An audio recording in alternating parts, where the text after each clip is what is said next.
బాబు అన్నా ఎంతమ్మా శాలరీ నీకు? ఎంతన్నా 8,000 ఇస్తాడు శాలరీ. సరే నేను 15,000 ఇస్తాను, వస్తావా? 15,000 ఇస్తారా? సరే పా, మా ఓనర్ చెప్తున్నాను, వస్తాపా. హై కల్ది, ఏంట్రా ఆట అరుస్తున్నావు? లేకపోతే నువ్వు ఇచ్చే 8,000కి నెత్తి మీద ఎట్టుకాను కాళ్ళు. రే అట్లా మాట్లాడుతున్నావు, నిన్ను షాప్లోకి రప్పించుకోను. ఇంకోసారి నువ్వు పిలిచినా నేను రాను. నాకు 15,000 జీతం దొరికింది, నేను పోతున్నాను, బాయ్. రే ఒక 2,000 ఎక్స్ట్రా ఇస్తా, ఇక్కడే ఉండరా. డబ్బులతో నన్ను ఎవరు కొనలేరు.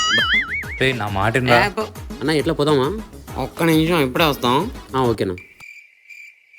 అన్న మీ షాప్లో పనిచేయడానికి ఏమన్నా పిల్లడు కావాలన్నా? ఇప్పుడే ఒకడు మానుకొని పోయినాడు, నువ్వు ఇప్పుడే ఎక్కుతావా? ఇప్పుడే ఎక్కుతాను. సరే మరి శాలరీ ఎంత అంటావు? మీరు ఊరికే చేయమని చేస్తాను. సర్లే 10,000 ఇస్తా, ఇప్పుడే ఎక్కి చేసుకోవాలి మరి. ఓకేనా. పర్మనెంట్గా ఇక్కడే చేసుకోవాలి మరి. కుక్కలా పడింటా అన్న. సరే మరి పో, చేసుకోపో.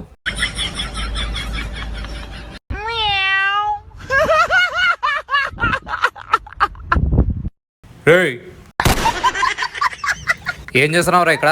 పో, ఇంకోసారి షాప్లోకి వస్తే కాళ్ళు ఇరగొడతా, పో. ప్రతి ఒక్కరు వీడియోస్ బాగున్నాయని చెప్తున్నారు, చూస్తున్నారు, కానీ మమ్మల్ని సపోర్ట్ చేయడం లేదు. ప్లీజ్ సపోర్ట్ చేయండి.